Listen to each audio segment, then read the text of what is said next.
And boom. I'm not actually going to do that thing with the quote that I told you I was going to do. So come on, man. I was ready. I was like, let's go. But here's really the quote that I try to do it with, and nobody ever knows what movie it's from. So it starts off with, and then I said, honey, this one's eating my popcorn. Do you know what movie that's from? I do not. Why does nobody care about the first Men in Black movie? Oh my gosh, I love that movie, but it's been a long time since I've watched it. Long time. Yeah, you got to go back and find it. Apparently, yeah. First question, before I even talk about who you are. Great. Is my mug pagan, and should I not use it because of that? No, it's not pagan. Why is it pagan? Because it's Egyptian? Because it's the Eye of Horus, and it's like, I don't know. Well, you tell me, because I will explain to you how the Copts deal with pagan temples. They go in there and they draw paint icons on the columns of the pagan temples. So just reclaim them. Yeah, that's right. They take the good, use it, do what they can with it, and the bad they either quietly assimilate or quietly get rid of. Or if you're Russian, you chop it into pieces and flog it, and then throw it down the river publicly and loudly, because that's how we do things. Have you spent much time in Coptic churches or monasteries? I have not, but I was in Egypt and I was very surprised by this, because I'm a big lover of ancient Egypt.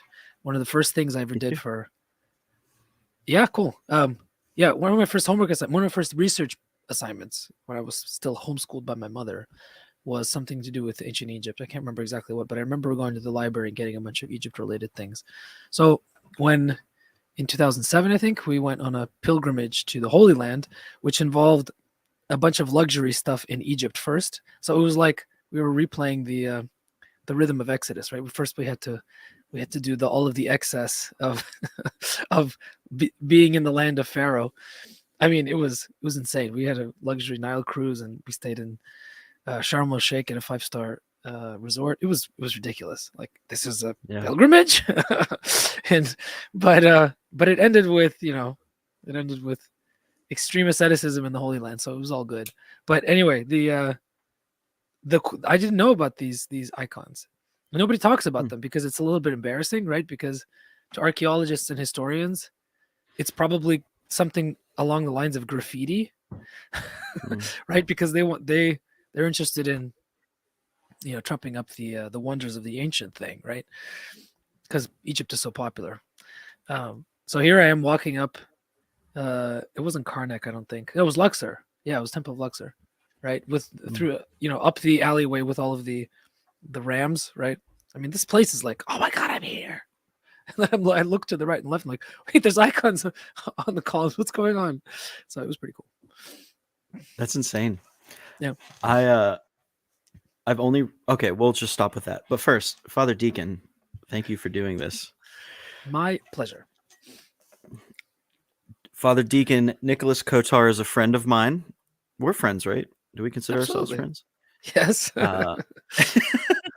And we've worked together a bit on various marketing and media projects. And he is a fantasy author. Has recently divorced me. So, sorry. Yes. Yeah. That's okay. Got to throw that in there, right? Yeah, of course. I'm still smarting. Yeah. Well, to make up for it, why don't you, introduce yourself to the people that are watching or that will watch, and what you're all about, and why they should dig it. Oh, Lord. Something you used to make me do, right? That's true. And now you can't do it for me. No, maybe I'll make you do it one last time. Who am I? Yes. What do I do? Who am I? I'm a deacon. I run a men's monastery choir in the middle of cow country, Jordanville, New York. I have 4 very rambunctious children who have spent the entire winter getting me sick. I write fantasy novels. I bloviate on the internet far too much. And I use words like bloviate, clearly. So yeah, there you go. We already have a pretty good question, and this is a little bit like inside baseball, but Kyle Whittington, who's another friend, says, I have a question. Why on earth would a Russophile pose with a picture of Modest Mussorgsky, I can't pronounce it, with Okay. every single one of his guests? This is in reference to another show that you're going to be on in like a month. Wait a minute. What? Where? Wait. Where did I pose with Modest Mussorgsky? You have not yet, but you will. I will? So cool. I didn't know about you this. will Explain this to me. On Matt Frad's channel, Pints with Aquinas, he has every one of his guests pose with this portrait and will not explain why. So Kyle is asking you as the in-house expert as why would a person do this? Why would a Russophile pose next to the portrait of Modest Mussorgsky? Yes. There's probably not a real reason. Well, I mean, he's a great composer. I mean, for me, it's totally appropriate because of his pictures at an exhibition, and his pictures at an exhibition includes 2, I think, paintings that are based on Russian fairy tales, and the music. I love the music, and it's very appropriate for the kind of stuff that I write. So, in my case, it would be totally appropriate because, first of all, I love his music. I've listened to it since I was a kid, and the music is very appropriate to the kind of stuff that I write. So, I suppose there's your answer, I guess. I don't know. It's a very interesting question. I'll have to winkle it out of him somehow. He will not answer you, I promise. It's so weird. Many have tried. It's good. So why fairy tales? You write epic fantasy based on Russian fairy tales, yeah? Mm-hmm. Yeah. What is it about the fairy tale genre that is so accessible to the masses and also so directly related to people who have faith? Well, accessible to the masses, in spite of all of the attempts of modern culture to get rid of any sort of connection to the past, it doesn't work because something about the whether it's because we all come from European stock for the most part or not, I don't know, but the rhythms of fairy tales still persist in our minds, even if we're not really subjected to them by our parents, which is happening more and more, I find. So before, like in my generation, right, and before, you'd always be raised with fairy tales. It's just what everybody did. Doesn't matter where you come from. Doesn't matter if you're a European of European stock, you will hear the stories when you're a kid. That's just standard. Now I think there's fewer and fewer just because people are so busy and they're so stuck to their screens all the time that the time and space necessary to actually sit down with your kids and have a storytelling session is nobody has time for that, man. Come on. But still, in spite of everything, the rhythms that the fairy tales have, which are ancient, they go back thousands and thousands and thousands of years. A lot of the structures of fairy tales in different parts of the world, even not just European, but they tend to reflect a similar kind of rhythm. So there's something about that, something about the rhythm of fairy tale storytelling specifically that seems to be universal, and that's of course that's a bit of an exaggeration. It's a bit of a because usually when I say that, somebody will always say, yeah, but there's those African stories that are not like anything else, and then there's those Chinese stories that are not like anything else. I'm like, yeah, sure, but in Africa and in China and in other places, you will still find stories that reflect similar needs, wants, desires, and even structural components. So there's something about that extends way back in our history and that we can't avoid, because then Hollywood picks it up, and most good screenwriting type rhythms are basically mythic or fairy tale, or at least the good ones are. Star Wars, for example, is a classic fairy tale in its structure and in its everything. It's just a fairy tale, but in space. So that's why I think it's interesting for everybody. Why is it a good genre for me to write in personally? Because I stewed in those stories. My parents just, they stuck us in the cauldron of story and they let it boil. And we, like frogs or lobsters, slowly died. But you have to die to come out of the other side. That's what all the fairy tales are about. So it's fine. And by the way, how many? I don't know if you know this, but the number of Russian fairy tales where somebody has to jump into a vat of boiling something in order to get the princess, and the implication is that he dies in the vat and comes out in a new and resurrected body. It happens a lot. So the metaphor is not out of place. Does that like that structure predate the introduction of Christianity? I mean, I don't know. That area? Nobody really knows, but I suppose there's some. I suppose historians can have different opinions on this. The thing that I like to think is true, though I have no reason to think it's true other than that I like it, is something that the philosopher Ivan Ilyin, who's currently a persona non grata in the West, but I don't care. He says that the Russian fairy tale as a genre is a kind of encapsulation or distillation, maybe is a better word, of the process, the cultural process of the Russian people passing from paganism to Christianity. And because a lot of Russian, we have nothing left of Russian paganism. We really don't know what Russian paganism was like. We only have guesses. And although it persisted in a lot of ways, even after the coming of Christianity, Russian people are notoriously superstitious, even to this day. And a lot of those superstitions probably have to do with old folk pagan beliefs that persisted. But we still don't know why they're there, where they came from. Everything's a bunch of guesswork. But be that as it may, the Christianization of Russia happened as the first moment in the cultural awareness of Russia and the rest of sort of the Eastern Slavs as a people. Because before that they weren't significant in any cultural sense. They were a bunch of warring tribes that kept topping each other off. But after the coming of Christianity, there was more unity. There was, the contact with Byzantium meant a very interesting flowering of a brand new culture that was Greek inspired, but definitely unique. And Ilyin makes the argument that all of the things that we do see in the historical record, the formation of a musical culture, formation of a literary culture, the rise of an educated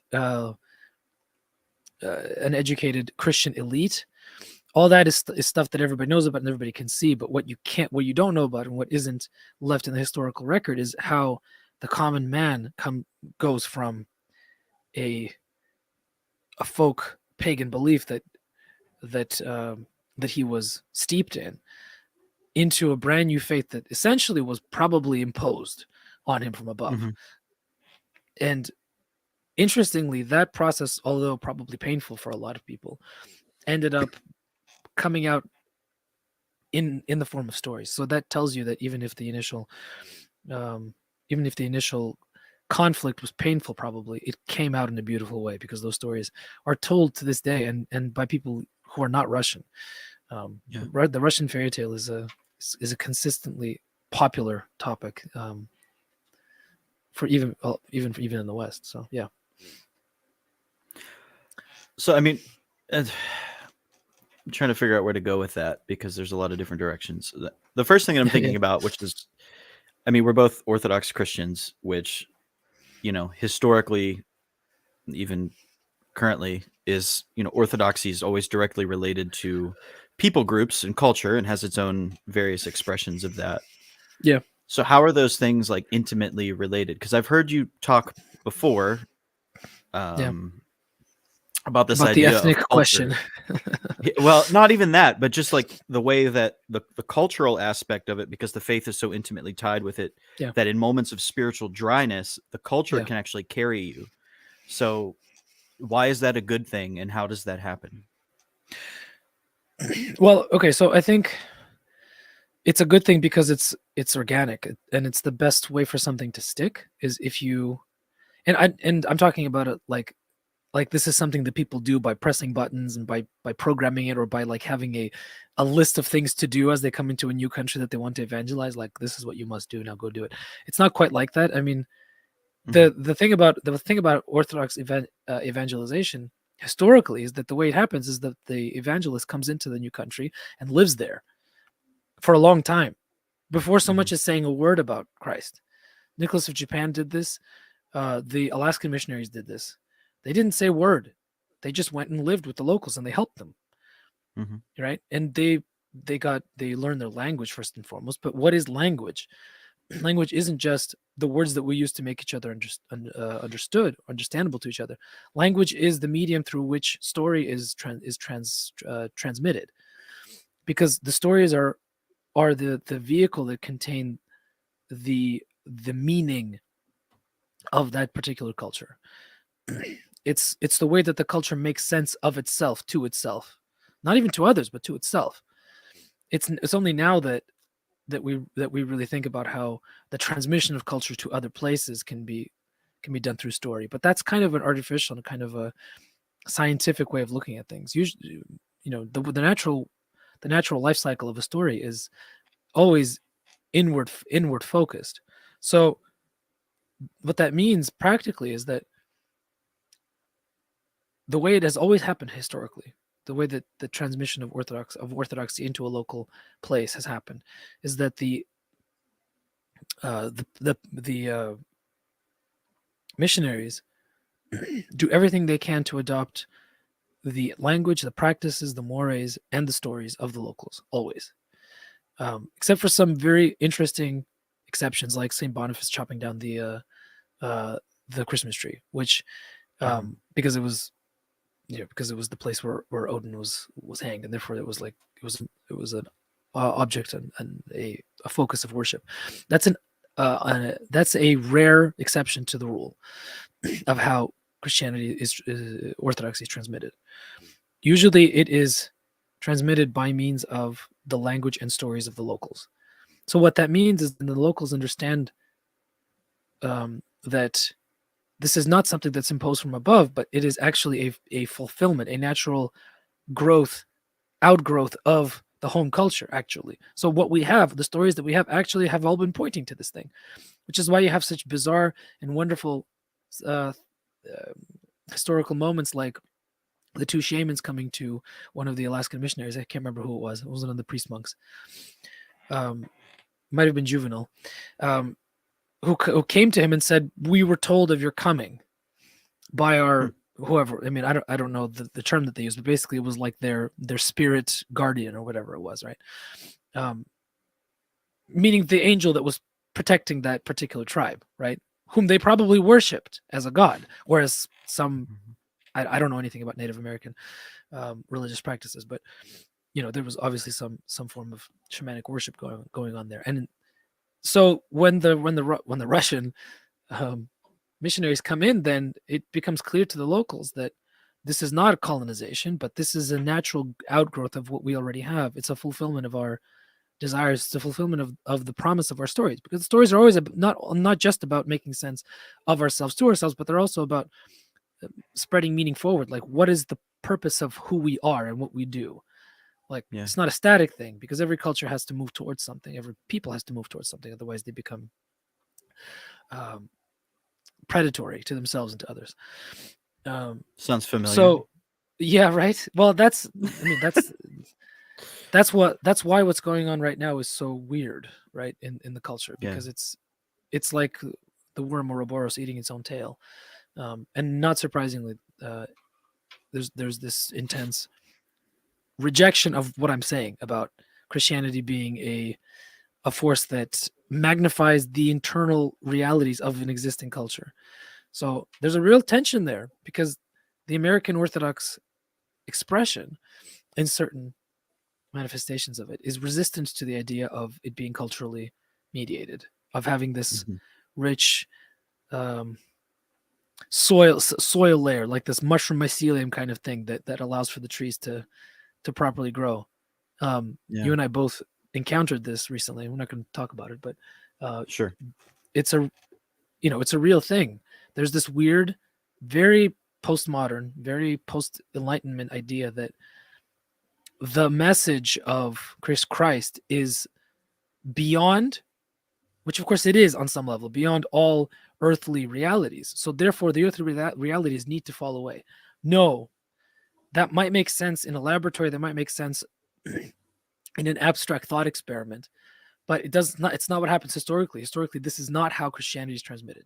So the American Orthodox experiment of trying to divorce ethnic culture from whatever the American experience of Orthodoxy is not working very well. And part of the problem, of course, is that America doesn't have a unified American culture. It's too young of a country, and it's too young of a country that has found that basically is finding its expression at the tail end of a larger civilizational moment. America is the final gasp of Western Christendom. Other people more intelligent than I have made this argument. So even though America is young, its cultural moment is competing with a very old one and a very decadent one. So any natural movement that there might be for the natural and organic creation of what might be considered a unified American culture, I'm not sure it's even possible, in spite of the fact that this country is very young, and it should be possible because it's something that should unify everyone. That fermentation that's happening underground, but instead we all seem to be fighting against it. So it's really very strange. So this is like a tripartite question, and then I suppose, like, number one being that Orthodox Christians in America are by and large converts to it. Do you think that a lot of that undercurrent is just like a hangover from the previous confession, where it's this idea of like, because that sounds very familiar to me also as a former Protestant, that like, you have to completely divorce like the gospel transcends culture. Seems to be one part of it. Another thing is being that America's so young, and given the history of everything that you just described with like the priest monk missionaries to Alaska. So how would and could Orthodoxy evangelize a new country? I mean, not that like a new country is going to pop up. So I guess this is sort of a hypothetical that doesn't really matter. But well, no, it's not, because I think we're still early enough in America that this is a topic of important discussion. So so just go with those two things, I guess. Okay. Yes, I think that the resistance to a culturally mediated orthodoxy, if you want to put it that way, I think it is part of the hangover of being in a confession that prizes something that is believed to be a very personal, direct experience of God's grace and presence. But this very immediate sense of God's presence is not mediated by sacraments, right? It's something that's very intellectual. It's something that's very emotional for a lot of Protestants and evangelicals in particular. I'm not judging. I'm just simply describing what I see. I think it's important though to say it, because it happens again and again. I keep bumping up against this. Just as an example, like I'm reading a book by Andrew Peterson, who is one of the founders of a place called the Rabbit Room. It's a group of, I think, mostly evangelical Christian artists, both musicians and writers. He's also written something called the Wing Feather Saga, which is which was recently crowdfunded into a I guess rather successful animated fantasy series. So you often see it on Facebook as a kind of, do you want to be involved in the creation of a new thing that isn't this, that, isn't violent, isn't full of sex, isn't that, right? And so I thought this is going to be a great book. It's a memoir of Andrew Peterson's sort of artistic journey as a Christian. It's called Adorning the Dark. Yeah. And I read the first 10% of it. I say percentages because I'm reading it on an ebook, and I'm like, I'm not feeling like I'm reading this. And I'm like, this is very foreign to me. What I'm reading, it's very foreign. Like, we're both Christians, but I don't feel any sort of like heart deep connection with this person's expression of God being active in his life. I'm like, I don't I'm not going to say that what you're saying is made up and it's all a fantasy based on your emotions, but I'm just amazed and really shocked in some ways that when I read the pre-Christian works of somebody like Martin Shaw, who's basically a shaman or an animist, or even the works of somebody like Paul Kingsnorth in his Wiccan phase, right? Like those guys, I'm reading them, I'm like, they have a much better idea of what it means to be human and what it means to be connected to the natural world, which is spirit driven, which has this, like the whole natural world is charged with the grandeur of God, as Gerard Manley Hopkins would have it, right?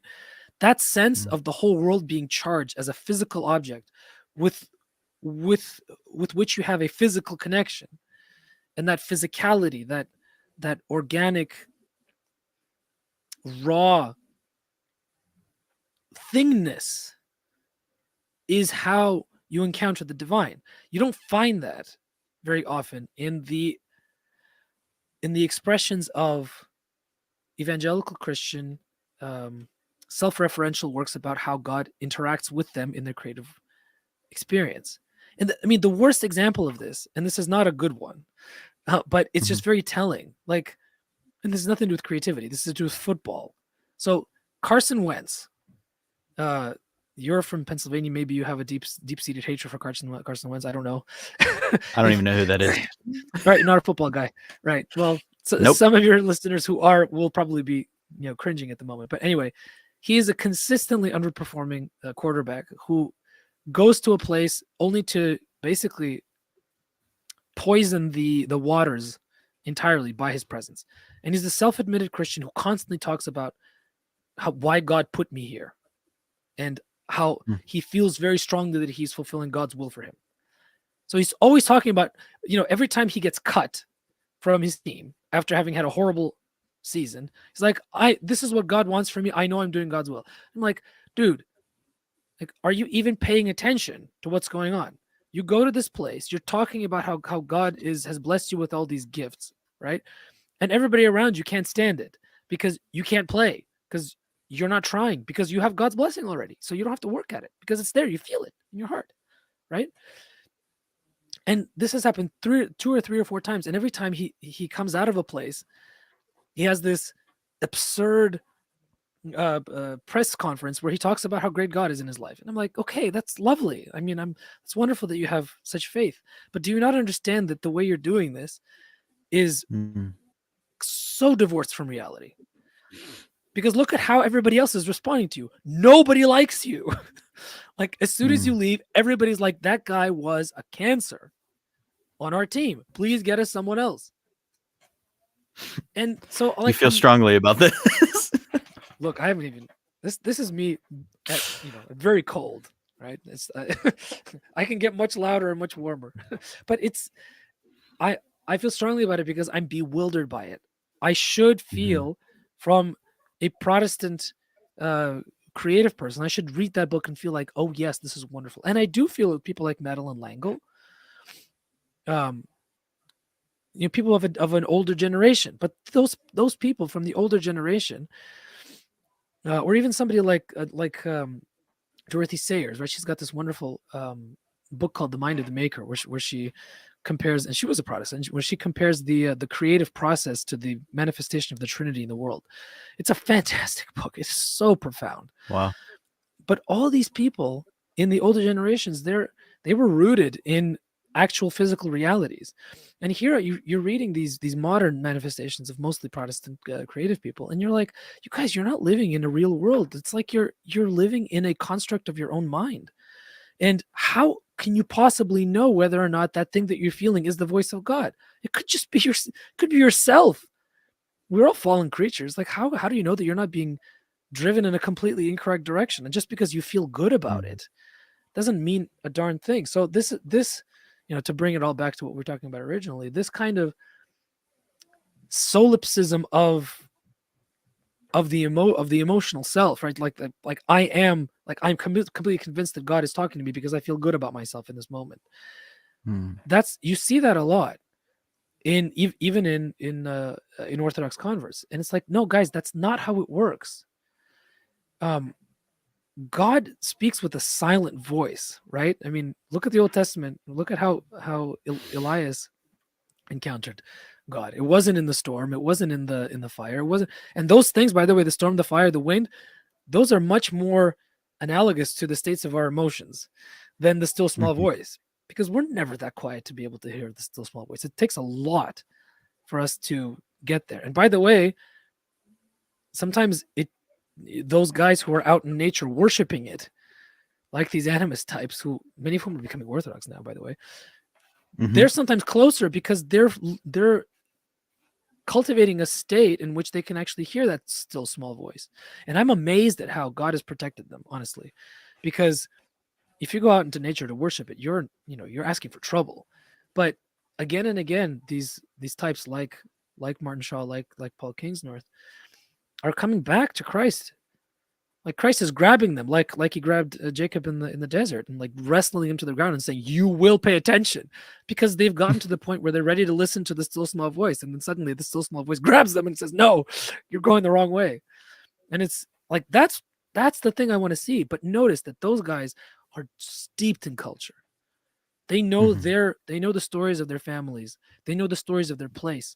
Martin Shaw has a book called Scatterlings, which was a 5-year project where he did nothing but focus on the folklore of an area 5 miles outside of his town. That's all he did for 5 years. I mean, that's insane. But that's what he did. And look at what happened, right? And then so all this stuff about, like God speaks to me and I have this direct connection to God, and I'm going to go, and or even the idea that when I'm being creative, I am fulfilling God's will, or I am listening to God's voice, or I am doing the thing that God tells me to do. Like, maybe, but maybe not. Maybe you're just listening to your own ego. Like, you don't know, because you're not doing the work most of the time to be able to harness that still small voice, because that work is done in community. It's not done alone. And community is culture, especially when Christ is at its center. So that's why, in general, the most successful convert communities tend to be in places that have a strong ethnic connection, even if it's not an ethnic parish. So something like Father Josiah Trenham's parish in Riverside, California, they have like 50, 60, 70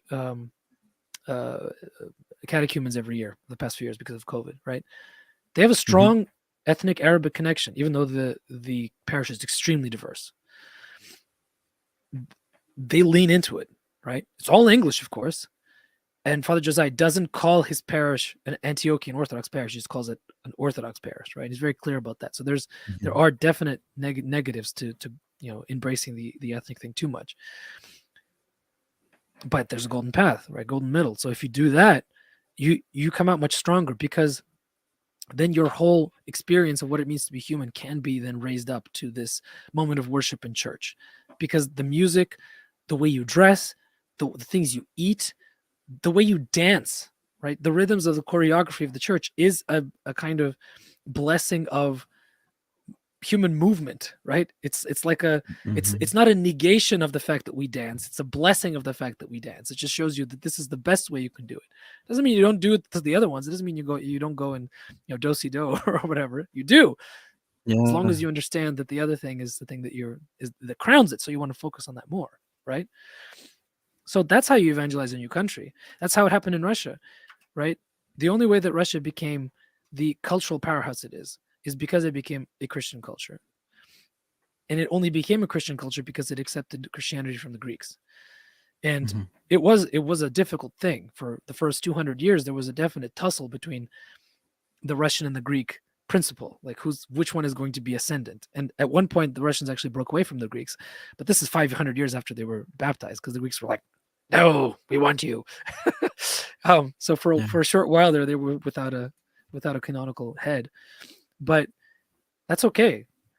It's in that struggle, the wrestling of Isaac with God, Jacob with God, that the beautiful things happen, right? I don't know if that answers your question, but yeah, it does. And obviously it raises like a handful of more questions. Like right now I'm thinking about that concept of like the fullness of time, right? That the God man, that God incarnate is revealed at this point in time.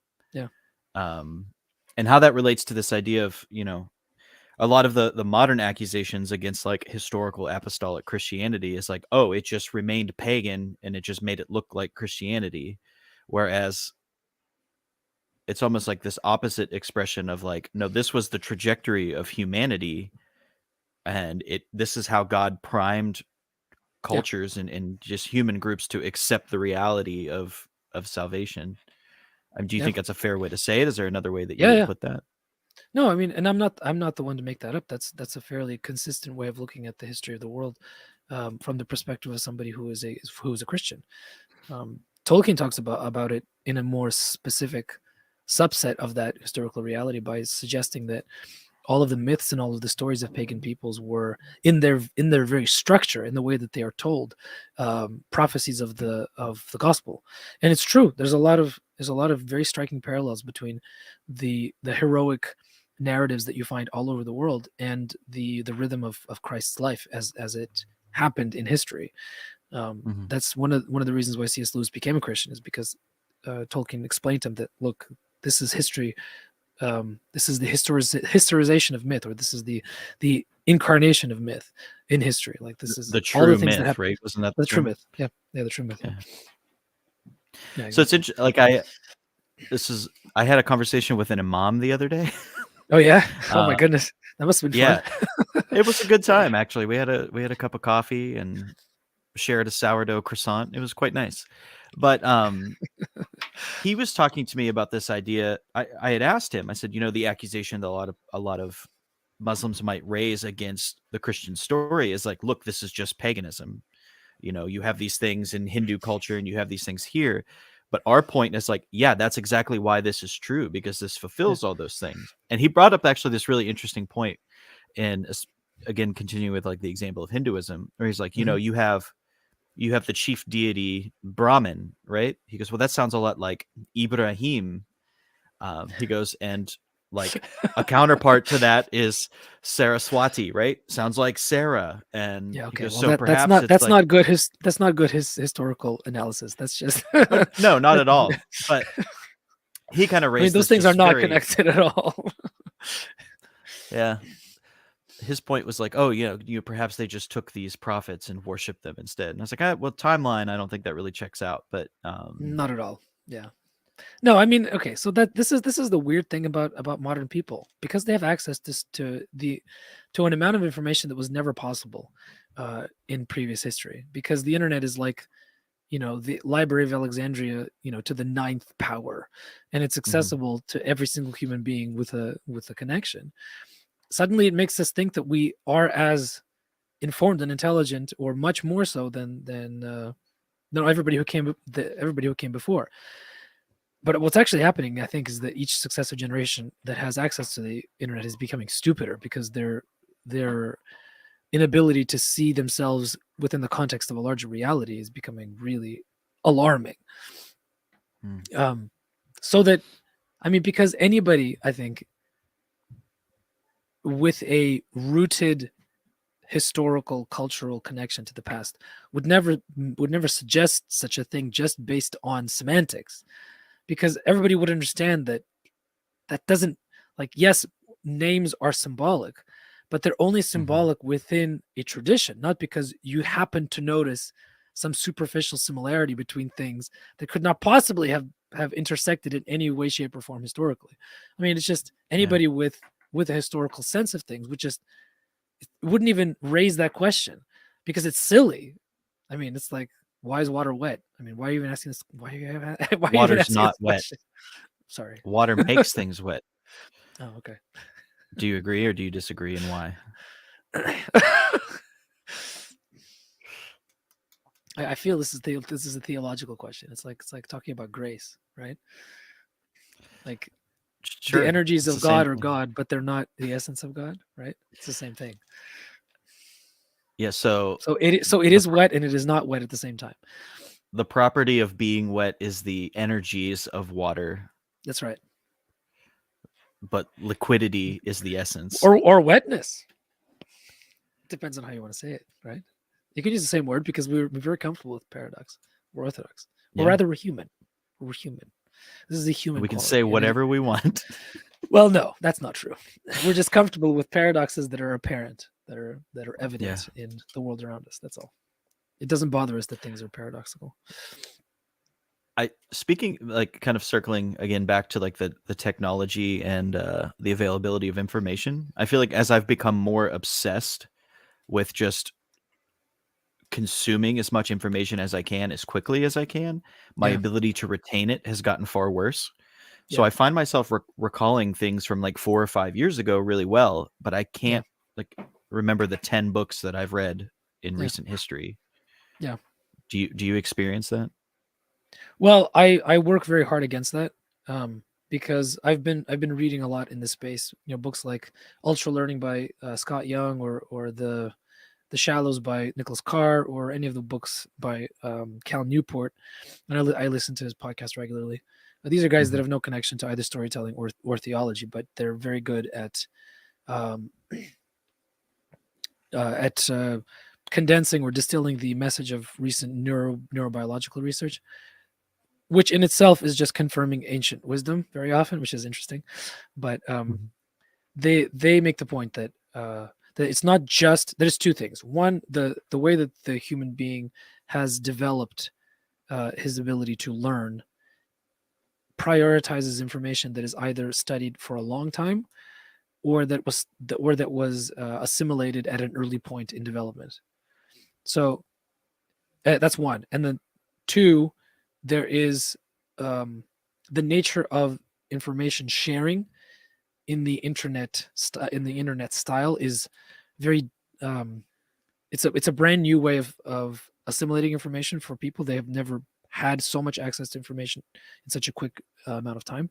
So we're in the transition period where people are starting to get used to applying themselves to the technology properly. So probably in a few generations, we will be able to assimilate information in a much more quick and more deep way, because that's going to be the only way that we assimilate it. So there's going to be fewer people reading deeply from physical books, most likely. So I don't think that means that everybody's going to become stupid. I do think that it means a lot of people are going to be stupid without realizing it, which is what we're seeing right now. But I also think that people will develop an ability to assimilate information slightly differently.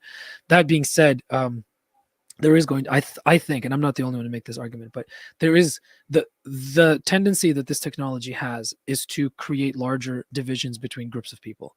So people who are able to study the old way, read and retain information from books by consistently applying themselves slowly to very difficult and complex sources of information, they're going to be an elite that is much higher in life capital than the vast majority of other people. And the fact that AI is making such such huge jumps in technology just reinforces this fact. So basically, the fact that we're talking a lot about universal basic income and how we're all going to be happy, and we're going to be able to do all kinds of things that we want to do and not have to worry about being drudges, this is all not accidental. It's all nonsense, because a human being who is not applying himself to labor that produces not just internal meaning but actual the ability to survive, that's going to make a lot of people very unhappy, and it's going to just exacerbate the differences between the elites and the non-elites, and it's going to return us back to a kind of feudal medieval type of situation. And it's happening already. Like even the way that we express ourselves culturally, like Jonathan Pajot makes this point, the storytelling style of like the self-referential and Easter egg heavy storytelling style of something like Marvel or Spider-Verse or things like this, it's actually very medieval. It's medieval stories tended to reference an existing tradition cyclically in a way that the people who were exposed to it would appreciate and would resonate with. So the way it's happening now is different, of course, because it's postmodern. It doesn't have the same kind of cultural ferment as you did in the Middle Ages when everybody was basically in the same culture. But it is happening in its own. Well, that's what I was going to ask. Like, does that start pushing us into a space where culture can start to actually develop and flourish, though? Or do you think like that depends? That depends, because Paul Kingsnorth makes the point that no culture can survive or flourish without a point of worship. or he calls it a point of attention, like a point at which you can give your attention and give your worship. So that means one of two things. Either there is a kind of rerouting, not rerouting, but rerouting of traditional Christianity for a new time, which happens again and again and again. That's why Christianity is what it is, because it is the most authentic expression of what it means to be human.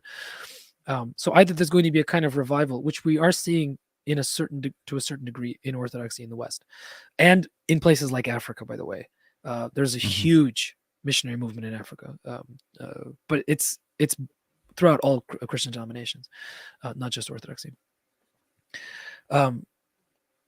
So if that's going to be the primary, if that's going to be the vehicle or the cultural expression that produces the kinds of cultural artifacts that are going to be most resonant with the largest number of people, then yes, there's going to be that movement, that flourishing. The trouble is that what seems to be happening is a transhumanist moment where the focus of worship is self. So and the postmodernism is very pushing us very much towards this. So if that happens, if the worship of the self becomes the cultural expression of this new moment, then it will collapse, because it's not a real. You can't worship the self in any way that is going to unite a culture. It's far too fragmentary, right? Because every single individual will have the ability to worship himself in the way that he or she wants to, and there will not be any unifying force, right? So that will lead to the ultimate disintegration of culture. And what is that going to look like? Well, it might look something like what happened in after the fall of Rome, where you have widespread degradation of culture throughout Europe, except for certain pockets, which were the monasteries, right? Which were conservative in nature, meaning they held on to the old expressions of Christianity, but they were also very rich in coming up with new ways of expressing it. And by the way, interestingly enough, the Irish Christian movement came out of that, out of that same kind of preserve the kernel of. I'm thinking about that a lot because of Paul Kingsnorth, because it seems like we're in a moment where the kind of go into a forest, establish a monastery, preserve culture there, and wait for people to come and build a new city around you. That might be where we are right now. I don't know. Sorry, I kind of answered very scattershot way. No, that's good. And I'm curious, like, obviously you spend a lot of your time at a monastery. Yeah. As you're kind of watching these things going on in the world, and then consistently, because of just the nature of your life, going to a place that's, I don't know if I want to say an escape from the world, but it's markedly different than the world. It spends most of its time trying to detach oneself from the world. How does that affect the way that you interact? Like, you kind of live in two different worlds. I mean, what's that experience like? Well, it sounds like it could be very could lead to cognitive dissonance, but especially the way you framed it. But the reality is that the monastery, in the rejection of the world, is not rejecting the world as created by God. It's rejecting kind of a small W world that is all the things that are manifestations of man's fall, and the kind of the things that are part of the dominion of the prince of this world, so to speak, right? So it's a weird thing to live in this world, because on the one hand, because Christ has come and the kingdom is within you, so to speak, then in theory it should all be possible here and now, but it's not, because it's an extended reality that is in the process of being realized. And that means that simultaneously you're going to be able to have access to the fullness of that kingdom through the act of worship, which is culturally mediated. But at the same time, you're also going to be distracted by your own internal inconsistency, by your tendency to give attention to yourself and to things that distract you from the thing that unifies your heart with the source of everything, including culture, God. Right? So what the monastery does is it provides for, in its experience of liturgical reality, it provides for a kind of crowning of the full experience of what it means to be a human being, which is a rooted physical experience. And we're on the cusp of Lent, and that's when it's expressed most intensely, because you do intense physical exercise. Your body is working in the act of prostration again and again and again. Your mind is constantly engaged by the extremely beautiful and paradoxical and poetic forms of the hymnography, which is unparalleled throughout. I mean, the Lenten hymnography is the most beautiful hymnography. It's even more beautiful, I think, than the Apostle hymnography, to be honest. And then, and you're also allowing for the possibility of your spirit to soar a little bit, because the two other things, the body and the soul, are being yoked in the proper direction and not being distracted, not being pushed off, so that then during the course of that first week, when you're in church 10 hours a day, which is what we do here in the monastery, you start, by day 3 or 4, there's this intense experience of being at whole with yourself, and that wholeness is entirely directed towards the source of your own creation and creativity. So it's like you're in the presence of God and you're actually facing him, and he's actually facing you, and it's very intense. It's very beautiful. And it doesn't last long, because as soon as first week is over, you go back to regular rhythm and all the other things start to get in the way. So, but that brief glimmer of it is beautiful. How much does your family participate in that first week with you? Are they there just as much as you are? Oh no, are you kidding? I have 4 kids. I knew the answer to that. No. They do what they can. We tend to bring them for the parts that are more that engage the full person more. So that means that the long sections of doing nothing but standing and reading are difficult for children. So, the liturgies of the pre-sanctified gifts will have a lot of choreography. They have a lot of beautiful music. They have a lot of dynamism. So we'll bring them in for that. And then the canon of St. Andrew with the Great Compline service, the way that we serve it is extremely dynamic. There's a lot of variation in the musical styles, as well as the text of the hymnography. There's a lot of movement. There's a lot of sort of smells and bells, in the sense of like darkness being punctuated with brief moments of light, a lot of candlelight, a lot of movement, a lot of veneration of the holy thing. So it's, we involve them, and they're in church a lot more than they would be on a regular week, but certainly nowhere near as much as their father will be. Yeah. So something that I was curious to ask you, which isn't directly related to Lent or anything like that.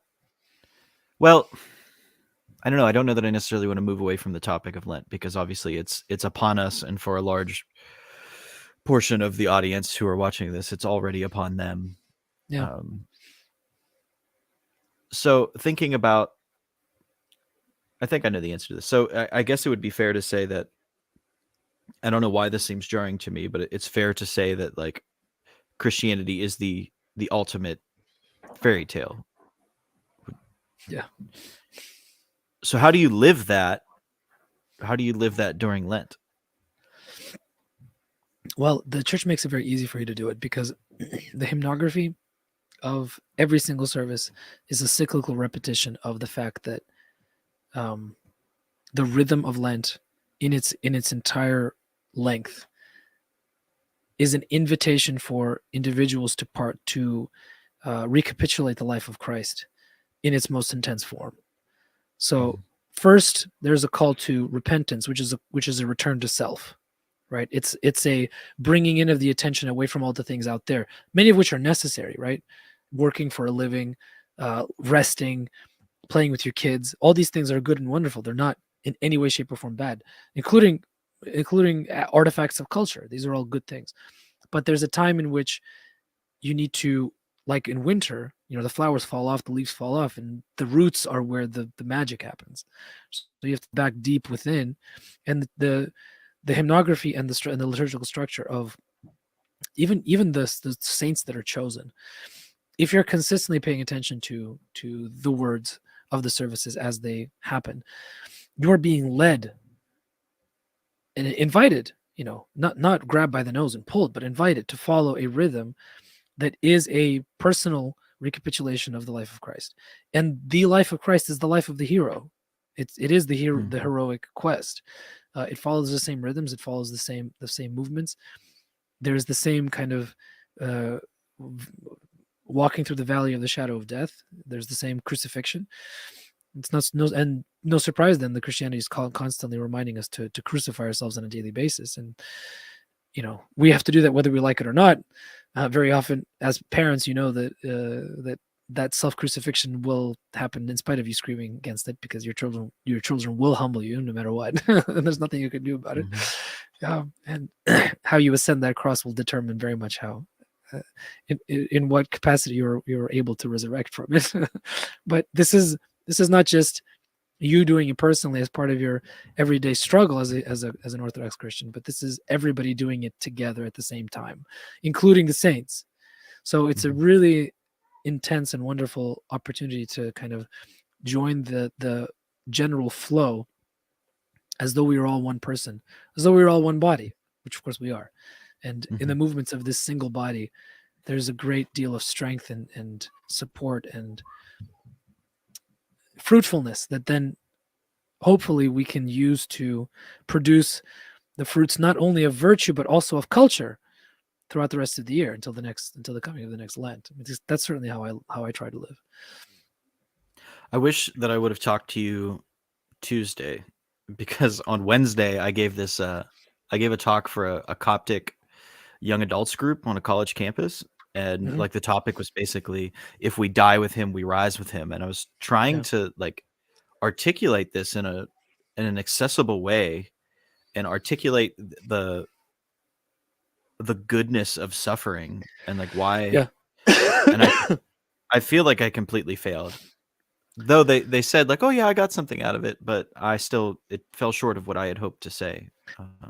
I think the most you can hope with a young adult group is that the things you say plant seeds that will then bring fruits when they become adults, in situations where they have to practice this on a daily basis. As a young person, it's very difficult to imagine how suffering can give you benefit.